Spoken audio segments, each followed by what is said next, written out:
Welcome students. GPS science academy Gangapur में आप लोगों का स्वागत है। मैं आपकी मैथ्स की फैकल्टी अतुल अग्रवाल। और मैंने कल आपसे डिस्कशन किया था कि कैसे आप लोग 40 मार्क्स स्कोर कर सकते हैं मैथ्स में विद इन 10 डेज। कितने डेज में? 10 डेज में। तो कैसे 10 डेज में अगर हम बात कर रहे थे तो हमने कुछ टॉपिक्स में वहाँ पे मैंने आपसे बोला भी था कि अगर आपने कुछ टॉपिक्स ऐसे थे, ऐसे टॉपिक्स में आपको चैप्टर्स बताए थे जिनका की वेटेज काफ़ी ज़्यादा होता है एग्जाम्स में। उनमें से एक 3D टॉपिक था, दूसरा आपका लिमिट की बात हुई थी, अपनी डिटरमिनेंट्स की बात हुई थी, स्टैटिस्टिक्स की बात हुई थी। ऐसे बहुत सारे टॉपिक्स मैंने आपको बताए थे, 10 टॉपिक्स का मैंने आपको लिस्ट दी थी कि उनमें से अगर आपने 10 टॉपिक्स को तैयार कर लिए तो अप्रोक्स ये है कि हम लोग उनमें से उन टॉपिक्स को अगर इस तरीके में तैयार कर लिया हमने तो 40 मार्क्स तो हम स्कोर कर सकते हैं मैथ्स में आराम से। ठीक है, तो आज जो मैं आपको पॉइंट्स की डिस्कशन कर रहा हूं वो पॉइंट है मेरा कि अगर 3D वाला जो चैप्टर मैंने आपसे कल बोला था कि 3D वाला जो चैप्टर था उसमें जनवरी और अप्रैल का जो सेशन हुआ था तो हर सेशन में 19 क्वेश्चन आपसे पूछे गए थे मैथ्स में 3D टॉपिक में से। अब अगर 3D टॉपिक्स में से अगर 19 क्वेश्चन आपसे पूछे गए थे तो उस में से अप्रोक्स में बात करता हूँ कि 2 क्वेश्चन जो थे हर शिफ्ट में हमको दिखाई दिए थे 3D में। तो उन 3D में जो क्वेश्चन हमको दिखाई दिए थे, 2 क्वेश्चन जो दिखाई दिए थे, तो उन क्वेश्चंस के अगर मैं एक बात करूं, ब्रीफ की बात करूं कि कौन कौन सी चीजें, कौन कौन से थ्योरी वाला पार्ट है कि कौन कौन से पॉइंट्स जो है अगर आपको अच्छे से आते हैं तो क्या अपन मान के चलते हैं कि वो क्वेश्चन आपसे वहां पे बन जाएंगे। तो उनमें से पहला जो पॉइंट्स, जो क्वेश्चन जनरली जो क्वेश्चन हमको दिखाई देते हैं एग्जाम हॉल में 3D के ऊपर, तो पहला है पॉइंट ऑफ इंटरसेक्शन पे दिखाई देगा। किस पे दिखाई देगा? पॉइंट ऑफ इंटरसेक्शन पे। किस पे दिखाई देगा? पॉइंट ऑफ इंटरसेक्शन पे। ठीक है, फिर दूसरा जो होता है कि कई बार आपको वेक्टर के फॉर्म में इक्वेशन दी रहती है स्ट्रेट लाइन की और आपको उसको कन्वर्ट करना होता है जनरल इक्वेशन में और फिर उसके ऊपर क्वेश्चंस वहां पे पूछे जाते हैं। ठीक है, तो कैसे क्वेश्चन होते हैं इसका मैं अगले वीडियो में डिस्कशन करेंगे अपन कि टाइप ऑफ क्वेश्चन। आज मैं आपको सिर्फ ये बता रहा हूँ कि थ्योरी वाला जो पार्ट है कैसे रिवाइज करना है। थ्योरी को अपन फटाफट रिवाइज करेंगे जिससे कि और फिर उसके बाद आप उसके क्वेश्चंस को लगाना है अपने को। ठीक है, तो perpendicular equation, foot of perpendicular, perpendicular distance. ठीक है, कोई पॉइंट दिया हुआ है उसका लाइन से परपेंडिकुलर डिस्टेंस कितना होगा। फिर image of point with respect to the line, अगर मैं इस पॉइंट की बात कर रहा हूं। फिर distance of the line from the point, तो एक लाइन दी हुई उसका किसी लाइन से किसी पॉइंट का किसी दूसरी लाइन के रिस्पेक्ट में कितना डिस्टेंस होगा, इसके ऊपर क्वेश्चन बन जाता है। और कभी कभी हमको shortest distance between the two lines, मतलब स्क्यू सिमेट्रिक लाइंस के बीच का शॉर्टेस्ट डिस्टेंस कैसे निकाला जाता है। तो ये जो पॉइंट्स है इनके ऊपर जनरली क्वेश्चन आपसे एग्जाम्स में पूछे जाते हैं। ठीक है, तो पहले मैं जो बात कर रहा हूं आपसे कि Cartesian and vector form of the straight line, किसकी बात हो रही है? 3 डायमेंशनल की अपन बात कर रहे हैं। इसमें अपन किसकी बात करें? कार्टेशियन एंड वेक्टर फॉर्म की बात कर रहे हैं। किस फॉर्म में हमको लाइन की इक्वेशन रहेगी? तो पहली जो बात है कि अगर हमको दिया गया है कि एक लाइन की एक बात करी जा रही है तो जनरल इक्वेशन मतलब कौन से फॉर्म हो रहा है यहाँ पर कि equation of the line passing through the given points. ठीक है ना, तो इस लाइन की इक्वेशन को अगर हम, कि हमें को लाइन का एक पॉइंट दिया हुआ है x1 y1 z1 और उसके डीआरस डायरेक्शन रेशियोज हमको दिए हुए हैं। डायरेक्शन रेशियोज मतलब क्या है यहाँ पर कि डायरेक्शन कोसाइन के प्रोपोर्शनल जो वैल्यूज होती हैं उसको हम लोग क्या कहते हैं? डीआरस कहते हैं। और डायरेक्शन कोसाइन है कि लाइन के द्वारा x axis y axis z axis पे बनाया गया एंगल की बात हो रही है। तो उसके प्रोपोर्शनल जो हमारे रेशियोज हैं, डीआरस हैं। ठीक है, तो जो लाइन की इक्वेशन लिखी जाती है सिमेट्रिक फॉर्म में तो वो क्या होती है? X minus x one upon a equals to y minus y one upon b is equal to z minus z1 upon c के equal, where x1 y1 z1 जो है वो एक लाइन का पॉइंट है और a कॉमा बी कॉमा सी जो है, a कॉमा बी कॉमा सी जो है वो इस लाइन के क्या है? हमारे क्या है यहाँ पर इस लाइन के? ठीक है, डीआरस है। क्या है? डीआरस। तो ये लाइन के क्या है? हमारे डीआरस है और ए x1 y1 z1 क्या है? इस लाइन का पॉइंट है। ठीक है, फिर दूसरी बात है कि equation of the line passing through the two given points. तो अब की बार यहाँ पे जो बात करी जाती है कि अगर हमारे पास, ठीक है ना, अगर हमारे पास क्या है? एक लाइन है, ठीक है, और उस लाइन की अगर हम बात करें तो उस लाइन के ऊपर 2 पॉइंट्स हमको दिए गए हैं। एक है x1 y1 z1 और दूसरा है हमारा x2 y2 z2। ठीक है, अब इस लाइन का हमने एक जनरल पॉइंट ले लिया। ठीक है, और जनरल पॉइंट की बात करिए एक्स वाई जेड की। अब हमको इस लाइन के डीआरस लिखने हैं तो इस लाइन के डीआरस क्या होंगे? ठीक है, तो डीआरस क्या होते हैं? x2 minus x one, y2 minus y1 और z2 माइनस z1।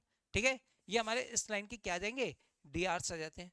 अब अगर ये लाइंस के डी आर्स हैं तो ए बी और सी की जो वैल्यू है वो x2 माइनस x1 हो गई, y2 माइनस y1 हो गई और z2 माइनस z1 हो गई। ठीक है, अब लाइन का पॉइंट, तो लाइन का पॉइंट तो 2 पॉइंट्स हैं हमारे पास, ठीक है ना, हमको तो एक ही पॉइंट्स की जरूरत है, पर यहाँ पर तो हमारे पास कितने पॉइंट्स हैं, 2 पॉइंट्स हैं, एक है x1 y1 z1 और दूसरा है हमारा x2 y2 z2। अब इनमें से कोई भी एक पॉइंट को तुम ले लो, ठीक है, और लाइन की इक्वेशन तुम लिख सकते हो। तो तुमने क्या ले लिया, तो अच्छा क्या लगता है x1 y1 z1, तो हमने क्या ले लिया x minus x1 upon dr कितना है x2 माइनस x1, ठीक है, फिर y माइनस y1, फिर dr कितना हमारा y2 माइनस y1, फिर z माइनस z1 और फिर dr कितना हमारा z2 माइनस z1। तो ये हमको क्या मिल जाएगी, लाइन की equation passing through two given points. बहुत सिंपल सी बात है यहाँ पे, ठीक है, तो इसको याद रख सकते हैं आप लोग, ये याद रखना है आपको। फिर यहाँ पे देखो, अगर हमको दिया जाता है कि equation of the first degree of the straight plane की इक्वेशन है, तो generally equation of the plane क्या होती है हमारी, a of x plus b y plus c z plus d equals to 0 जो होता है उसको हम लोग क्या कहते हैं, प्लेन की इक्वेशन। पर अगर हमारे पास दो प्लेन की इक्वेशन है, कितनी, दो प्लेन की इक्वेशन दी गई है, अब दो प्लेन दिए गए तो कभी ना कभी तो आपस में एक दूसरे को क्या करते हैं, इंटरसेक्ट करेंगे ही करेंगे। अब एक प्लेन हमारा ये था, एक प्लेन हमारा ये था, ठीक है, और जहां पर ये इंटरसेक्ट करेंगे वहां पर हमको एक लाइन मिलेगी इस प्रकार से, ठीक है। अब ये जो लाइन है वो इस प्लेन के इक्वेशन को भी सेटिस्फाइड करेगी, और ये जो लाइन है इस प्लेन की यानी कि पिंक वाला जो प्लेन है इस वाले प्लेन को भी क्या करेगी, सेटिस्फाइड करेगी, और ये लाइन जो है इस ब्लैक वाले प्लेन को भी सेटिस्फाइड करेगी। अब देखो यहां पर इस प्लेन के अगर मैं बात करूं तो इस प्लेन के का जो नॉर्मल है, ठीक है, और इस प्लेन का जो नॉर्मल है, ठीक है, अब इस प्लेन का जो नॉर्मल है उसके जो डीआरस होते हैं वो, ठीक है, प्लेन की इक्वेशन में एक्स वाई जेड के जो कोफिशिएंट होते हैं वो इसके क्या कहलाते हैं, डीआरस कहलाते हैं। क्या कहलाते हैं इसके, डीआरस, किसके, नॉर्मल के डीआरस, किसके, नॉर्मल के, ठीक है, तो ये नॉर्मल के डीआरस होते हैं, और नॉर्मल के डीआरस क्या होते हैं, ए बी एंड सी, यहां से, ठीक है। अब ये जो प्लेन है इसका भी ये नॉर्मल है, पिंक वाले प्लेन का ये क्या है, नॉर्मल है। अगर पिंक वाले प्लेन का अगर ये नॉर्मल है तो इसके जो डीआरस होंगे वो क्या होंगे हमारे, a dash b dash c dash. अब मान लीजिए ये जो लाइन है इसके DRs l comma m comma n है, ये इसके क्या है, डीआरस हैं, ये इसके क्या है, डीआरस। अब अगर ये जो लाइन है और अगर ये लाइन जो है इस प्लेन पिंक वाले प्लेन के ऊपर लाई कर रही है, तो ये वाला जो लाइन है अगर ये परपेंडिकुलर टू प्लेन है, ये लाइन जो है नॉर्मल टू द प्लेन है, तो वो इस लाइन के भी क्या होगी, परपेंडिकुलर होगी, इस लाइन के भी क्या होगी, परपेंडिकुलर। ऐसे देखो ब्लैक वाले प्लेन का जो नॉर्मल है, ठीक है, तो उसके जो डीआरस है वो ए बी सी है, और अगर ए बी सी है तो वो इस प्लेन के क्या है, परपेंडिकुलर है, तो वो इस लाइन के भी क्या होगा, परपेंडिकुलर होगा, इस लाइन के भी क्या होगा, परपेंडिकुलर होगा। अब अगर इस लाइन के परपेंडिकुलर होगा तो अगर हम यहाँ पे बात करें कि जो लाइन के डीआरस हमारी बात कही थी, तो लाइन के डीआरस क्या थे, l comma m comma n थे, और इस प्लेन के डीआरस क्या थे, नॉर्मल के डीआरस क्या थे, ए बी सी, तो वो दोनों आपस में परपेंडिकुलर है। तो हमको पता है कि अगर दो लाइंस आपस में परपेंडिकुलर है तो इस बात की कंडीशन क्या लिखी जाती है, a1 a2 plus b1 b2 plus c1 c2 equals to 0 DRs के टर्म्स में। अब यहाँ पे डीआरस क्या है, a b एंड c, तो वहां पे लाइन के डीआरस क्या लिए थे अपने, एज्यूम किए थे l of a plus m of b plus n of c कितना हो जाएगा, 0 के इक्वल। ऐसे ही l of a dash plus m of b dash plus n of c dash equals to 0 हो जाएगा, ठीक है। तो अगर हमको दो प्लेन की इक्वेशन दी गई है मतलब हमको लाइन की इक्वेशन दी है, अब उस लाइन की इक्वेशन को हम लोग ने क्या किया, सिमेट्रिकल फॉर्म में कन्वर्ट कर रहे हैं। किस फॉर्म में कन्वर्ट कर रहे हैं, सिमेट्रिकल फॉर्म में कन्वर्ट कर रहे हैं। किस फॉर्म में, सिमेट्रिकल फॉर्म में। अब सिमेट्रिकल फॉर्म में कन्वर्ट करने के लिए हमने मान लिया, जैसा कि अपन ने प्रीवियस स्लाइड में बताया मैंने आपको, कि ये इसके क्या है, एबीसी के इसके नॉर्मल्स के क्या है, प्लेन के नॉर्मल्स के डीआरस हैं, और यहाँ पे ए डैश बी डैश इस वाले नॉर्मल के डीआरस हैं, और इस लाइन के डीआरस अपन ने क्या लेते हैं, l comma m comma n. तो ये जो नॉर्मल था वो इस लाइन के भी परपेंडिकुलर था, ये नॉर्मल जो था वो इस लाइन के भी परपेंडिकुलर है। अगर ये परपेंडिकुलर है तो a1 a2 plus b1 b2 plus c1 c2 किसके इक्वल होगा, 0 के इक्वल होगा। अब अगर ये 0 के इक्वल होगा तो l of a plus m of b plus n of c किसके इक्वल होगा, 0 के इक्वल। ऐसे ही l of a dash plus m of b dash plus n of c dash equals to भी 0 होगा। अब यहाँ पे हमको एल एम और एन की वैल्यू फाइंड करनी है, किसकी वैल्यू फाइंड करनी है? एल की, एम की और एन की। अब इसकी वैल्यू को फाइंड करने के लिए हमने लिखा b of c dash minus b dash c, ठीक है ना, इक्वल्स टू एम, एम की बात हो रही है तो हम क्या लिखेंगे? ए dash c minus a c dash, ठीक है। और ऐसे हम यहां पर जब एन की बात करेंगे तो क्या लिखेंगे? A b dash minus a dash b, ठीक है। तो हमको ये क्या मिल गए? लाइंस के डीआरस, क्या मिल गए? लाइंस के डीआरस, ठीक है। अब सिमिलरली हमको अगर इस लाइन का एक जनरल पॉइंट मिल जाए, कौन सा? इस लाइन का एक जनरल पॉइंट मिल जाए, तो अगर जैसे हमको लाइन का अगर जनरल पॉइंट्स मिल जाए तो इसका मतलब ये होता है कि हम वहां पर लाइन का एक पॉइंट पता है, उसके डीआरस पता है, तो हम लाइन की इक्वेशन लिख सकते हैं। अब जनरल हम लोग क्या करते हैं कि जब लाइन का एक जनरल पॉइंट निकालते हैं तो इसमें से कभी ना कभी ये लाइन जो होती है एक्स वाई या वाई जेड या जेड ऑफ एक्स प्लेन को कभी ना कभी तो कट करेगी, ये बात तो 100% है ही। अब अगर ये प्लेन को कभी ना कभी कट करेगी तो मान लिया कि अगर ये एक्स वाई प्लेन को कट करे तो वहां पे जेड क्या होगा? जीरो होगा। तो हम लोग जनरली क्या करते हैं कि जो प्लेन की इक्वेशन होती है उसमें जेड के कोऑर्डिनेट को जीरो रख देते हैं। क्या कर देते हैं? जेड के कोऑर्डिनेट को जीरो रख दिया। अब जेड के कोऑर्डिनेट को जब आपने इस प्लेन की इक्वेशन में क्या कर दिया? जीरो रख दिया, यहां पर क्या रख दिया? जीरो। तो ये प्लेन की इक्वेशन क्या बन जाएगी आपकी? a of x plus b y plus d equals to zero. और ऐसे ही इस लाइन प्लेन की इक्वेशन क्या बन जाएगी? a dash plus b dash y plus d dash equals to zero. अब हमारे पास एक लीनियर इक्वेशन बन गई दो वेरिएबल्स वाली x और y। अब इसको सॉल्व कर सकते हैं, ठीक है। तो क्रेमर्स रूल्स लगा देते हैं, क्रॉस मल्टीप्लिकेशन मेथड्स। तो यहाँ पर हम लोग x की वैल्यू फाइंड करेंगे, फिर किसकी वैल्यू फाइंड कर लेंगे? y की, और फिर एक कांस्टेंट। अब x की वैल्यू क्या होगी? b इंटू डी डैश, क्या लिखा जाता है? b into d dash minus b dash d के, ठीक है। ऐसे ही y की वैल्यू निकालनी है तो क्या लिखेंगे? a डैश डी माइनस, ठीक है ना, ए डी डैश। और फिर इसके बाद हमको कांस्टेंट की बात हो रही है तो क्या लिखा जाएगा? A b dash minus a dash b. तो x का जो कोऑर्डिनेट बन गया वो क्या बन गया? B d dash minus b dash d upon a b dash minus a dash b. ऐसे ही y कोऑर्डिनेट क्या बन गया हमारा?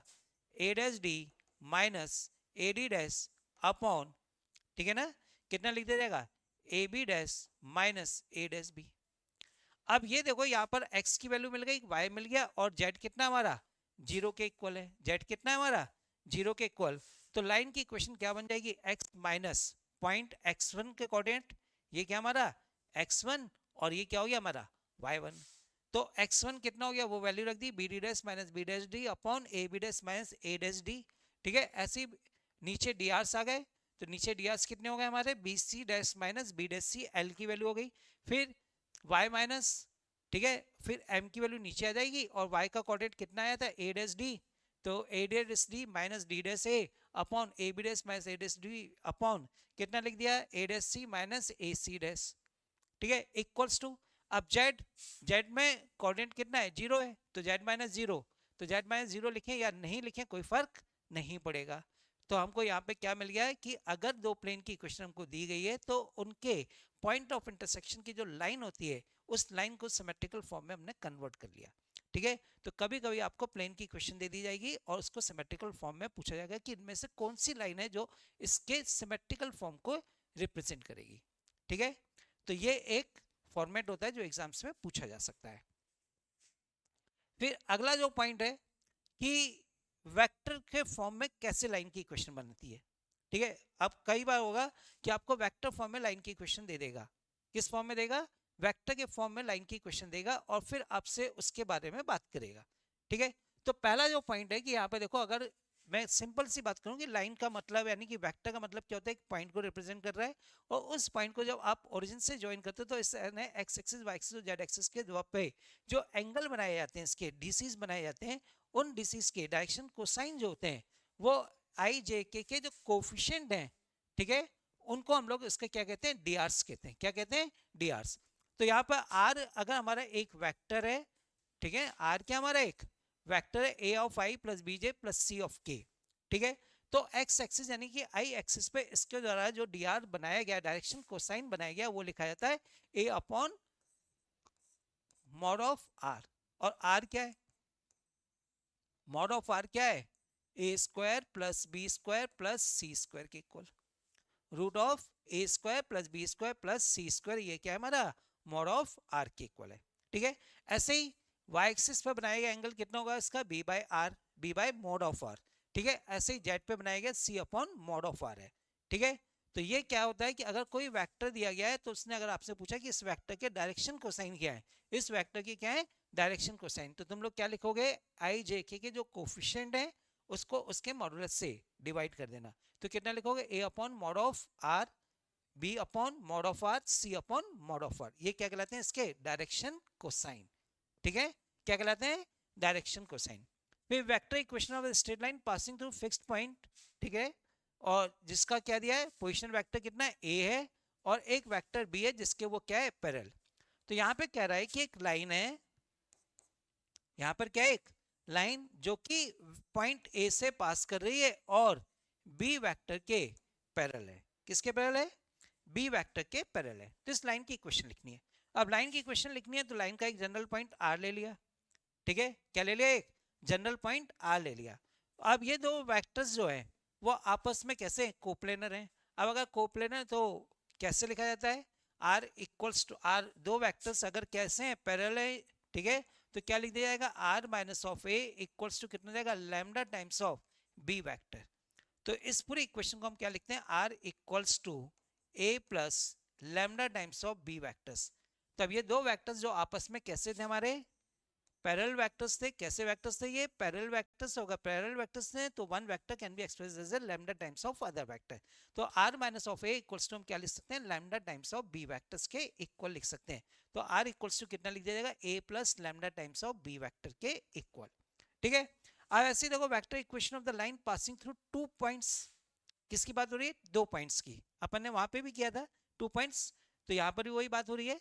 वहां पे हमको एक लाइन दी थी उसके डीआर्स दिए थे, वही चीज यहाँ पे r minus of a equals to lambda times of b vectors. अब ध्यान रखना है कि ये वाला जो पार्ट में a जो है वो पॉइंट है, a क्या है पॉइंट, और b जो है वो पैरेलल वेक्टर है। ये क्या हमारा पैरेलल वेक्टर। क्लियर हो रही बात की नहीं। अब यहाँ पे बोला कि दो पॉइंट्स दिए गए, अब अगर दो पॉइंट्स दिए गए तो एक पॉइंट ए है और एक पॉइंट बी वेक्टर है, और हमने इसका एक जनरल पॉइंट आर ले लिया। अब तुमने यहाँ पर दो वेक्टर्स बनाए, एक वेक्टर बना दिया r minus of a vector और दूसरा जो वेक्टर बना दिया वो कौन सा वाला बना दिया b minus of a vector. अब ये दोनों वेक्टर्स आपस में कैसे हैं पैरेलल हैं। अब अगर ये दोनों वेक्टर्स आपस में पैरेलल हैं तो क्या लिख सकते हैं आर माइनस ऑफ ए, क्या लिख सकते हैं r minus of a equals to lambda times of b minus of a vector. और फिर फर्दर हम इसको लिख सकते हैं r equals to a plus lambda times of b minus of a vector, यही लिखा है। ठीक है, ये हमारा पॉइंट है और ये क्या हमारा वेक्टर जिसके ये लाइन पैरेलल होगी, जिसके लाइन क्या होगी पैरेलल। तो इसके कन्वर्ट करना आना चाहिए आपको। अब देखो यहाँ पर हमको पॉइंट पता है, पॉइंट के कोऑर्डिनेट मान ले ये पॉइंट जो है ए वेक्टर जो है मान ले कितना है x1i प्लस y1j।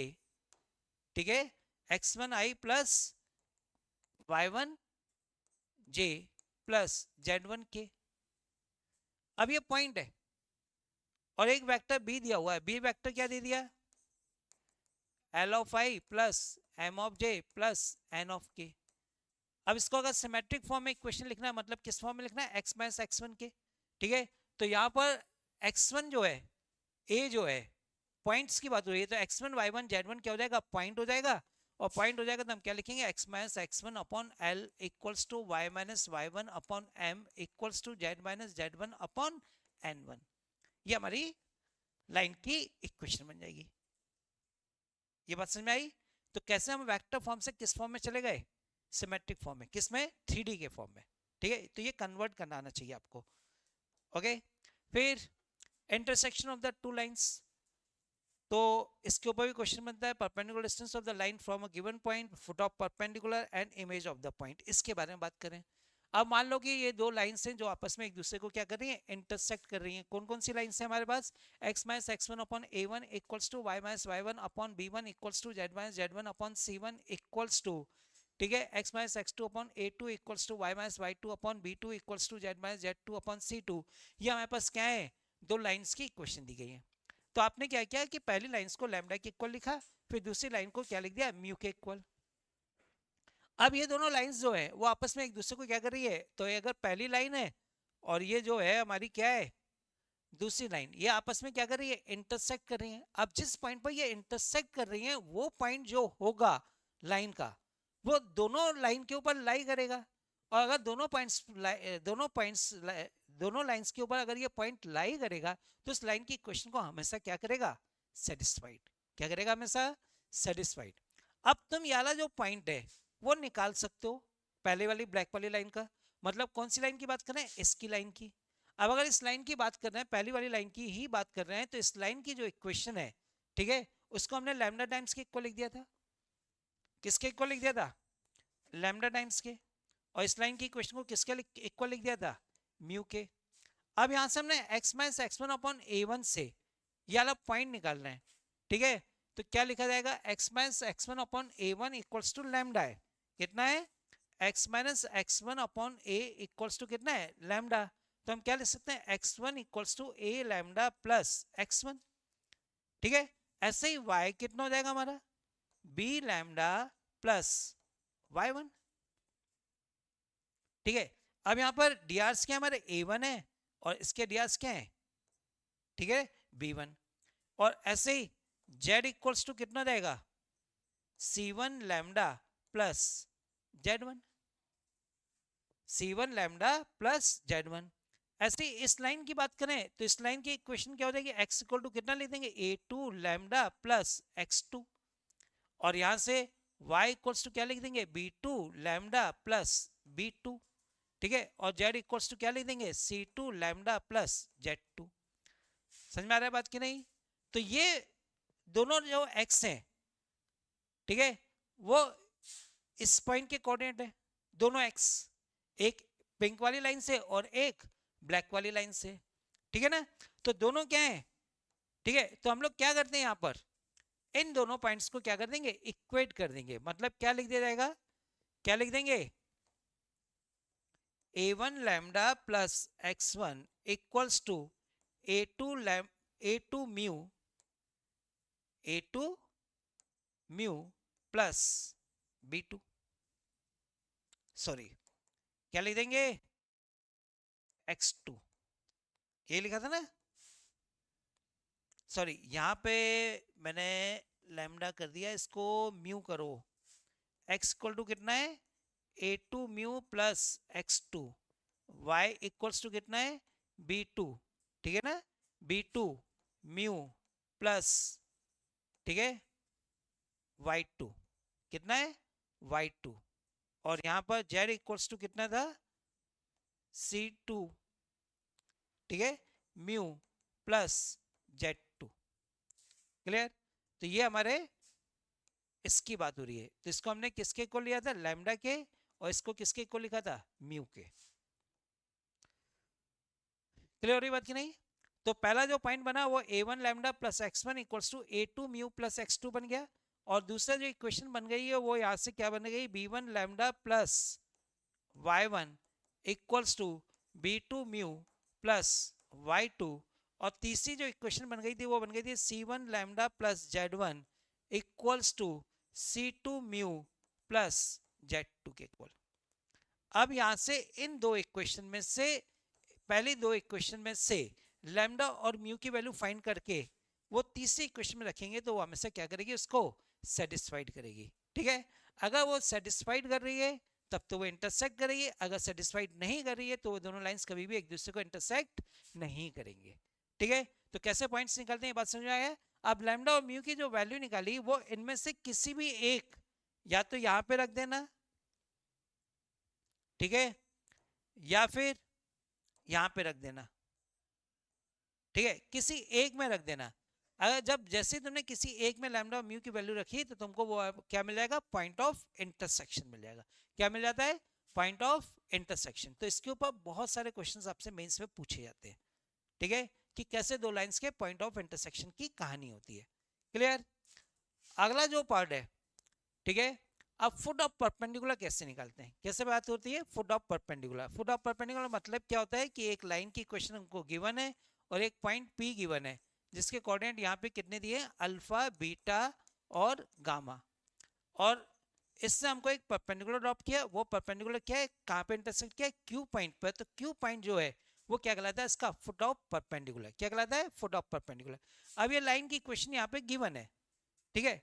अब ये लाइन की इक्वेशन अगर गिवन है तो इसको हमने किसके इक्वल रख दिया, लैम्डा टाइम्स, कितना रख दिया, लैम्डा के इक्वल।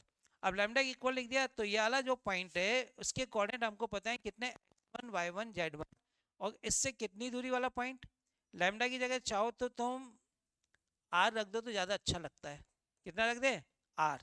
तो आर दूरी वाला एक पॉइंट ले लेते हैं, ठीक है। अब इस लाइन के हमको डी भी पता है, क्या पता है, डी, और वो कितने गिवन है, l comma m comma n. अब आप लोग करोगे क्या, अब इस पूरे वाले पार्ट को जब सॉल्व करेंगे तो कैसे सॉल्व किया जाता है उसके बारे में पर बात करें। तो हमको यहाँ पर क्यू पॉइंट के कोऑर्डिनेट्स लिख रहे हैं, क्यू पॉइंट्स के क्या लिख रहे हैं, कोऑर्डिनेट। तो हमने इसको किसके इक्वल रख दिया, आर के। और जैसे आर के इक्वल रखा तो एक्स की वैल्यू कितनी आ गई हमारी, x1 प्लस एल आर के इक्वल। ऐसे ही y की वैल्यू कितनी आ गई, y1 प्लस एम आर के इक्वल, और z की वैल्यू कितनी आ गई, z1 प्लस एन आर के इक्वल। अब ये पी क्यू पॉइंट्स के कोऑर्डिनेट मिल गए। अब हमको p पॉइंट पता है, q पॉइंट्स पता है, तो क्या हम पी क्यू जो लाइन है क्या करते हैं हम लोग, D of P Q line, क्या निकालते हैं, D of P Q line. तो हम लोग क्या निकालेंगे, D of the P Q line, P Q lines के हम लोग क्या निकालेंगे, डी निकाल लेते हैं। अब पी क्यू लाइन्स के जब हम डी निकालने की बात करते हैं, क्या करते हैं, डी निकालने की बात करते हैं, तो हम कैसा लिखाएंगे यहाँ पे, ठीक है, अल्फा माइनस एक्स, या इसको आप ऐसा भी लिख सकते हो, कोई फर्क नहीं पड़ता कि हमको तो डी लिखना है। और डी क्या लिख दो, x1 plus l r minus alpha,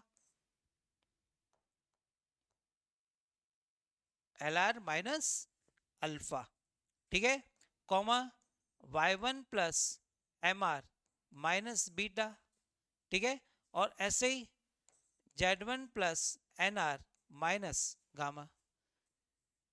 तो हमको क्या मिल जाएगा, डी ऑफ द लाइन मिल गए। अब ये जो डी ऑफ द लाइन्स हैं ये आपस की बात हो रही है यहाँ पे, समझना यहाँ पे। तो इस लाइन के डी क्या है, एल एम एन, इस लाइन के डी क्या है, एल एम एन, और पी क्यू वाली जो लाइन है इस लाइन के जो डी हैं वो ये दिए हैं, ठीक है। अब ये दोनों लाइंस आपस में कैसी हैं, परपेंडिकुलर है। अगर ये परपेंडिकुलर तो a1 a2 plus b1 b2 plus c1 c2 हमेशा किसके इक्वल होगा, जीरो के, किसके इक्वल होगा, जीरो के। तो यहाँ पर हम लोग क्या लिख सकते हैं, ठीक है ना, इस पूरे वाले पार्ट की अगर मैं बात करूं तो इस पूरे वाले पार्ट को हम लोग सिंप्लीफाइड करते हुए क्या लिख सकते हैं, ठीक है, L into x1 plus l r minus alpha plus m into y1 plus m r minus beta plus n into z1 plus n r minus gamma equals to zero. और यहां से we have to find the value of r। हम किसकी value find कर लेते हैं, value of r, ठीक है। अब r जैसे ही तुमको मिल गया, क्या मिल गया, r मिल गया, तो ये वाला पॉइंट मिल जाएगा तुमको। r की वैल्यू यहाँ पे रख दी, l पता है, x1 पता है, तो हमको क्या मिल जाएगा, ये वाला पॉइंट, ये वाला पॉइंट और ये वाला पॉइंट। और ये किसके कोऑर्डिनेट है, जल्दी से बोलिए, ठीक है। तो q के, और q क्या हमारा, फुट ऑफ परपेंडिकुलर, q क्या हमारा, फुट ऑफ परपेंडिकुलर। कोऑर्डिनेट बात समझ में आ गई। अब देखो q पॉइंट के कोऑर्डिनेट पता है, p पॉइंट के कोऑर्डिनेट पता है, p पता है, q पता है, तो क्या हम डिस्टेंस फॉर्मूले की मदद से डिस्टेंस निकाल सकते हैं, ठीक है। तो पॉइंट p का डिस्टेंस कहां से मिल गया, लाइन से। पॉइंट p का डिस्टेंस कहां से मिल जाएगा, लाइन से। अब तीसरी जो सबसे इंपॉर्टेंट पार्ट होता है इस पूरे वाले पार्ट में, कि अगर ये पॉइंट है जिसकी कोऑर्डिनेट अल्फा बीटा गामा है, ठीक है, ये हमारा p पॉइंट है, और ये लाइन की इक्वेशन जो अभी अपन ने निकाली इसका ये फुट ऑफ परपेंडिकुलर था, ठीक है ना, और ये इस पॉइंट की इमेज है, ये क्या है, इमेज। अगर अल्फा पता है तो हमको इमेज, क्या लाइन पर इमेज निकालना होता है। तो first of all we have to find the foot of perpendicular. क्या निकालते हैं, क्यू के कोऑर्डिनेट निकालेंगे। किसके कोऑर्डिनेट निकालेंगे, क्यू के कोऑर्डिनेट। अब क्यू के कोऑर्डिनेट निकालने का तरीका भी सिखाया मैंने आपको, फुट ऑफ परपेंडिकुलर कैसे निकाला जाएगा। अब फुट ऑफ परपेंडिकुलर जैसे एक बार मिला, ठीक है, तो पी डैश जो है जिसके कोऑर्डिनेट x1 y1 और z1 है, मान लो क्या है, x1 y1 z1 है, ठीक है। तो हमको पी डैश निकालना है। क्या निकालना है? P dash. अब पी डैश जो है मिड पॉइंट है। पी डैश क्या है? यहाँ पे क्यू जो है, पी और पी डैश जो है का जो मिड पॉइंट है वो क्या होगा? हमारा क्यू पॉइंट होगा। Q is a mid point of P and P dash. Q क्या है? Is mid point of P and P dash. अब ये इसका मिड पॉइंट हो गया। अब अगर ये इसका मिड पॉइंट है, क्या है इसका? मिड पॉइंट है। तो मिड पॉइंट का कोऑर्डिनेट का हम लिखते थे 2D में, क्या लिखते थे? x1 plus x two by two. तो यहाँ पे भी वही लिखेंगे। तो क्या लिखेंगे? Alpha plus x1। क्या लिखेंगे? Alpha plus x1 by two equals to. अब तुम यहाँ पे इसको x1 y1 z1 हमने वहां पे यूज किया गया है, यस पहले किया हुआ है। तो तुम इसको बेटर है कि एक्स वाई जेड ही रहने देते हैं अपन। क्या रहने देते हैं? X y z. ठीक है। तो यहाँ पे इसको अपन क्या लिख देते हैं? Alpha plus X upon two equals to कितना लिख दिया जाएगा? ठीक है। तो alpha plus x1 by two equals to कितना जाएगा? L R plus x1। कितना लिख देंगे? L R plus x1। ठीक है। ऐसे ही beta plus Y by two equals two M R plus Y one हो जाएगा। ठीक है। ऐसे ही gamma plus Z by two equals two N R plus Z one. अब इसकी मदद से हमको एक्स वाई और जेड मिल जाएगा। बात समझ में आई? क्या किया हम लोगों ने? मिड पॉइंट निकाला। मिड पॉइंट क्या होगा? Q point. Q is a foot of perpendicular. Foot of perpendicular कैसे निकालेंगे पॉइंट पी का किसी भी लाइन पे, वो मैंने आपको सिखा दिया। अब अगर फुट ऑफ परपेंडिकुलर मिल गया, ठीक है, और अगर पूछा कि इस पॉइंट पी की इमेज लाइन पर कहाँ बनेगी, उसके कोऑर्डिनेट क्या है, तो उसको हम लोग क्या बनाएंगे? क्यू को मिड पॉइंट बना देंगे और पी के कोऑर्डिनेट पता है, पी डैश के कोऑर्डिनेट मान लेंगे एक्स वाई जेड है, तो इसका मिड पॉइंट का फॉर्मूला लगा देंगे। क्लियर हो गई बात कि नहीं? तो इस प्रकार से आप क्या निकाल सकते हैं? इमेज भी। ठीक है। तो इसके ऊपर भी बहुत क्वेश्चंस आपसे एग्जाम्स में पूछे जाएंगे। अब इसके बाद लास्ट जो पॉइंट बचता है, दो लाइंस के बीच का शॉर्टेस्ट डिस्टेंस की बात करता है वो। कभी कभी किसकी बात करता है? लाइन के, दो लाइंस के बीच का शॉर्टेस्ट डिस्टेंस। अब जो दो लाइंस आपस में एक दूसरे को कभी भी इंटरसेक्ट नहीं कर रहे, उनको हम लोग क्या कहते हैं? स्क्यू सिमेट्रिक लाइंस कहते हैं। क्या कहते हैं? Skew symmetric lines. अब इन स्क्यू सिमेट्रिक लाइंस के बीच का जो डिस्टेंस की बात होती है, ठीक है, तो हमको ये लाइन दी हुई है। अब इसका हमको शॉर्टेस्ट डिस्टेंस निकालना है, तो इसका बेटर तरीका होता है कि अगर आप इसको वेक्टर फॉर्म से करें। किस फॉर्म से करें? वेक्टर फॉर्म से करेंगे तो आपको बहुत आसानी से आप इसको सॉल्व कर सकते हो। अब कैसे करते हैं उस बात को समझना है। यहाँ पे ये फॉर्मूला होता है कि तुमने लिख दिया x2 minus x1 y2 minus y1 z2 minus z1 l1 m1 n1 l2 m2 n2 और फिर ये पूरा फॉर्मूला तुमने रट लिया। ठीक है। तो ये होता है क्या निकालने का तरीका होता है? क्या बोला आपका? Shortest distance between the two skew symmetric lines जो कभी भी एक दूसरे को इंटरसेक्ट नहीं करेंगे। अब मान लो कि पहली लाइन ये है, दूसरी लाइन ये है, तो कैसे करते हैं इस बात को एक बार मैं आपको समझा देता हूं।